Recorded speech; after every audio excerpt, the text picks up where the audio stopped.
Hello. അപ്പം നമ്മൾ ഇന്ന് വയനാട്ടിലെ പൂപ്പല് കാണാൻ പോവുകയാണ്. അമ്മയും ഞാനും കൂടി നേരെ പേരാമ്പ്രയ്ക്ക് വിട്ടു. അവിടെ നിന്നാണ് നമ്മളെ ബസ് സ്റ്റാർട്ട് ചെയ്യുന്നത്. പേരാമ്പ്ര എത്തിയപ്പോൾ ആന്റിയും ദേവും ശാലു ഇവിടെ ഉണ്ടായിരുന്നു. കുറച്ച് സമയം വെയിറ്റ് ചെയ്തപ്പോഴേക്കും നമ്മളെ ബസ് വന്നിട്ടുണ്ടായിരുന്നു. ഈ ഒരു ബസ്സിലാണേ നമ്മൾ പോകുന്നത്. അങ്ങനെ ഞങ്ങൾ നേരെ ബാക്ക് സീറ്റിലാട്ടോ പോയിരുന്നത്. ഇവിടെ ആവുമ്പോൾ ഞങ്ങൾക്ക് എല്ലാവർക്കും ഒരുമിച്ച് തന്നെ ഇരിക്കാലോ എന്നുള്ളതുകൊണ്ടാട്ടോ ഞങ്ങൾ ഈ ഒരു സൈഡ് തന്നെ എടുത്തത്. അങ്ങനെ നമ്മളെ ടീം മൊത്തം സെറ്റ് ആയിട്ടോ. ഞങ്ങൾ എല്ലാവരും ഒരുമിച്ചുള്ള വീഡിയോസിലെല്ലാം ഞാൻ പറഞ്ഞിട്ടുള്ള ഒരു കാര്യമാണ്, ഞങ്ങൾ എല്ലാവരും ഒത്തുചേർന്നാലുള്ള ഈ ഒരു എനർജിയും വൈബും.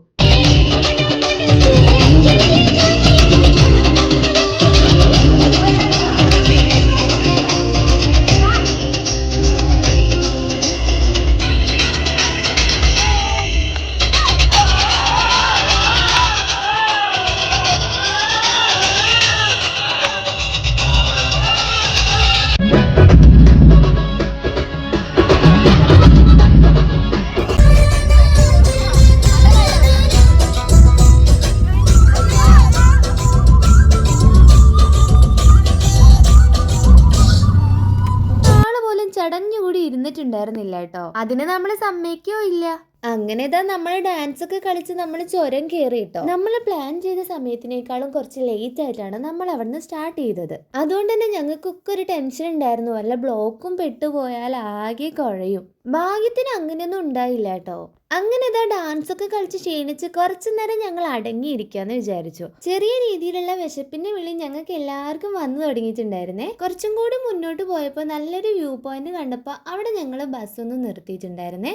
അവിടെ തൊട്ടടുത്തുള്ള ഒരു ചെറിയൊരു കടയിൽ നിന്ന് ഞങ്ങൾക്ക് തൽക്കാലത്തേക്കുള്ള ഒരു വിശപ്പ് അടക്കാനുള്ള സാധനങ്ങളൊക്കെ മേടിച്ച് കഴിച്ചു. എന്തായാലും ഇറങ്ങിയതല്ലേ, അപ്പൊ കുറച്ച് ഫോട്ടോസും വീഡിയോസും കൂടി അവിടെ നിന്ന് എടുത്തിട്ടുണ്ടായിരുന്നു. അതാണ് നമ്മളെ മെയിൻ ഉദ്ദേശം.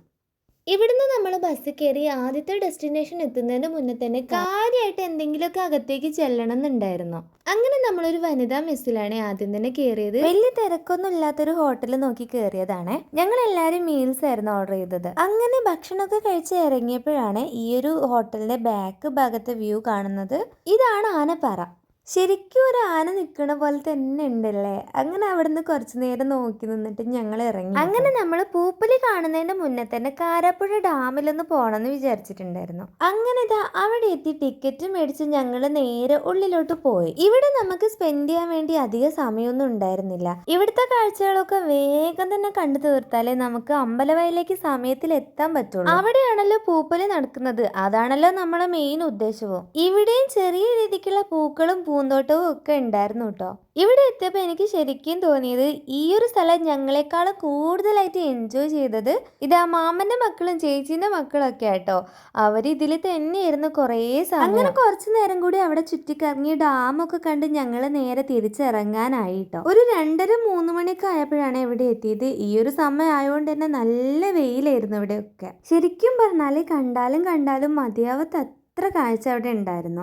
അങ്ങനെ ഒരുവിധം എല്ലാ കാഴ്ചകളും കണ്ട് ഞങ്ങൾ നേരെ ഇറങ്ങാൻ നേരത്താണ് ചെറിയ രീതിക്കുള്ള ഒരു മഴക്കാർ ഇവിടെ കണ്ടത്. സത്യം പറഞ്ഞാൽ ആകെ ടെൻഷനായി എല്ലാവരും. അങ്ങനെ മഴയൊന്നും പെയ്യല്ലേന്ന് പ്രാർത്ഥിച്ചുകൊണ്ട് ഞങ്ങൾ നേരെ ബസ്സിൻ്റെ അടുത്തേക്ക് പോയി. കുറച്ച് ദൂരെ തന്നെ കേട്ടോ ബസ് പാർക്ക് ചെയ്തിട്ടുണ്ടായിരുന്നത്. അങ്ങനെ ബസ് കയറി നമ്മളെ മെയിൻ സ്ഥലത്ത് എത്തി. ഏകദേശം ഒരു 5 മണിയോട് അടുപ്പിച്ചാണ് ഞങ്ങളിവിടെ എത്തിയത്. കണ്ടതിനേക്കാളും മനോഹരം ഇനി കാണാനിരിക്കുന്നതിനെയാണെന്ന് പറയും പോലെയായിരുന്നു ഇവിടുത്തെ കാര്യം. ഇത്രയും വർഷം ഇങ്ങനൊരു പരിപാടി ഇവിടെ വെച്ചിട്ടും എനിക്ക് ഈ ഒരു വർഷമാട്ടോ ഇങ്ങോട്ടേക്ക് വരാൻ സാധിച്ചത്. ജനുവരി 1-ാം തീയതി മുതൽ തുടങ്ങിയ ഈ ഒരു പരിപാടി ജനുവരി 15-ാം തീയതി വരെ ഉണ്ട് കേട്ടോ. ഞങ്ങൾ വന്നിട്ടുണ്ടായിരുന്നത് ജനുവരി 13-ാം തീയതിയാണ്. അതുകൊണ്ട് തന്നെ നല്ല തിരക്കുണ്ടായിരുന്നു. ആ ഒരു പച്ച കളറുള്ള ഭാഗം സൂര്യകാന്തി ആട്ടോ. എൻ്റെ ലൈഫിൽ ഞാൻ ഇതുവരെ കാണാത്ത അത്രയും വെറൈറ്റി പൂക്കളുടെ ഒരു വലിയൊരു കളക്ഷൻ തന്നെ കേട്ടോ ഇവിടെ ഉള്ളത്. ഇതിൻ്റെയൊക്കെ ഒരു ഭംഗി ശരിക്കും പറഞ്ഞാൽ എൻ്റെ ഫോണിൻ്റെ ക്യാമറയിൽ കംപ്ലീറ്റ് ആയിട്ട് ക്യാപ്ചർ ചെയ്യാൻ പറ്റിയിട്ടുണ്ടായിരുന്നില്ല. അത്രയ്ക്ക് മനോഹരമായിരുന്നു കേട്ടോ ഓരോ സെക്ഷൻ. ശരിക്കും ഞാൻ പറയുകയാണെങ്കിൽ ഇതൊക്കെ നേരിട്ട് പോയി കണ്ട് എന്നെ എക്സ്പീരിയൻസ് ചെയ്യണം കേട്ടോ. നിങ്ങൾ ആരെങ്കിലും ഇവിടെ വന്നിട്ടുണ്ടെങ്കിൽ അത് എന്തായാലും കമൻറ്റ് ചെയ്യാൻ മറക്കല്ലേ. പൂക്കളോ ചെടികളോ തൊടാനോ പറിക്കാനോ പാടില്ല. എങ്ങാനും പറിച്ചാൽ 500 രൂപ ഫൈനുമാണ്. അങ്ങനെ ഒരു ബോർഡ് അവിടെ ഉണ്ടായിരുന്നില്ലെങ്കിൽ എന്ന് ശരിക്കും ഞങ്ങളൊന്ന് ആഗ്രഹിച്ചു പോയി. അങ്ങനെയൊന്നും ഉള്ളതുകൊണ്ടും കൂടിയാണ് കേട്ടോ ഇതിന്റെ ഭംഗി തുടങ്ങിയിട്ട് ഇത്ര ദിവസമായിട്ട് ഇങ്ങനെ തന്നെ നിൽക്കുന്നത്. പൂക്കൾ മാത്രമല്ല കേട്ടോ ഇവിടെ ഉള്ളത്. ശരിക്കും പലതരം കോളിഫ്ലവറും ബ്രോക്കോളി അങ്ങനെ പല എന്തൊക്കെയോ കൃഷികളും ഉണ്ട് കേട്ടോ അവിടെ. ഓരോരോ കാഴ്ച ഇങ്ങനെ കണ്ടുകൊണ്ട് നടക്കുമ്പോഴാണ് അറിഞ്ഞത് ഇന്നിവിടെ റിമി ടോമിന്റെ പ്രോഗ്രാം ഉണ്ടെന്ന്. 7 മണിക്ക് തുടങ്ങുമെന്നായിരുന്നു പറഞ്ഞിട്ടുണ്ടായിരുന്നത്. പക്ഷേ 7 മണി ആയപ്പോഴൊന്നും തുടങ്ങിയിട്ടുണ്ടായിരുന്നില്ല കേട്ടോ.